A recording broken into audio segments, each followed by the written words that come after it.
Did you know that 78% of teenage girls are unhappy with their bodies by age 17? And it starts as young as 5 years old. When was the last time you looked in the mirror and actually liked what you saw? In today's world, our youth are facing a beauty crisis like never before. Our relationship with our appearance has never been more complicated. For today's teens, developing a healthy self-image feels nearly impossible in a world of filters, comparisons, and impossible standards. This isn't just about vanity, it's about our children's mental well-being. Every day, the average teen scrolls through hundreds of perfectly curated images. Bodies edited, skin smoothed, features enhanced. Behind closed doors, they're taking 25-30 selfies before posting just one. They're watching influencers share natural makeup routines using 15 products. They're seeing celebrities their age undergo cosmetic procedures. What we're witnessing isn't simple insecurity.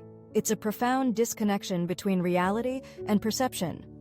Social media hasn't just changed how teens see others, it's fundamentally altered how they see themselves. And when 95% of teens report feeling worse about their appearance after using social media, we need to ask ourselves, what are we teaching our children about their worth? This crisis goes far deeper than appearance. When a young person believes they're not attractive enough, the ripple effects touch every part of their lives. They speak less in class, fearing attention. They avoid social situations. They develop disordered eating patterns. They become less likely to advocate for themselves in relationships. The exhaustion of constant self-monitoring creates a kind of internal prison.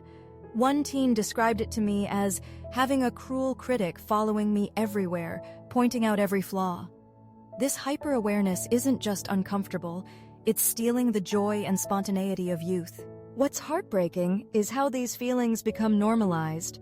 Many teens believe everyone feels this way, that constant appearance anxiety is just part of growing up. But this level of self-consciousness isn't natural, it's learned, and it's being taught more effectively than ever. This is the tragic cycle. We're raising a generation that might never experience the freedom of simply existing in their bodies without judgment. They're missing entire experiences because they're trapped in self-consciousness. The most revealing truth? When asked what they'd do if they felt completely confident in their appearance for one day, most teens didn't mention wearing revealing clothes or taking perfect selfies. Instead, they said things like, laugh without covering my mouth, or go swimming without worrying, or simply, focus on the conversation instead of how I look while talking. This beauty crisis isn't about vanity, it's about freedom.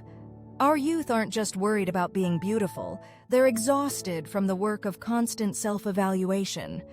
True confidence isn't about loving every part of your appearance, it's about caring less about appearance altogether. But here's the thing, this constant focus on appearance is not only unhealthy, but it's also unsustainable.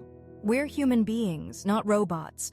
We have flaws, we have imperfections, and we have quirks. And that's what makes us unique. That's what makes us beautiful. I remember when I was a teenager, I used to hate my nose. I thought it was too big, too awkward, and too ugly. But one day I realized that my nose is what makes me, me. It's what makes me different. It's what makes me unique. This realization completely changed my perspective on beauty and self-worth. I started to focus on my inner qualities, my personality, and my strengths.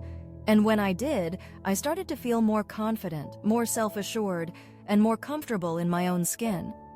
I started to realize that beauty is not about physical attractiveness, but about being true to yourself, about being authentic, and about being imperfect. In conclusion, it's clear that teens do care too much about their appearance, and that this constant focus on looks is having serious consequences on their mental health and self-esteem.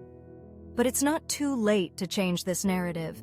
It's not too late to start having healthy conversations about appearance, to start promoting self-acceptance, and to start celebrating our imperfections. If this resonated with you, share in the comments one thing you appreciate about yourself that has nothing to do with how you look. Let's model for our youth that our value extends far beyond appearance.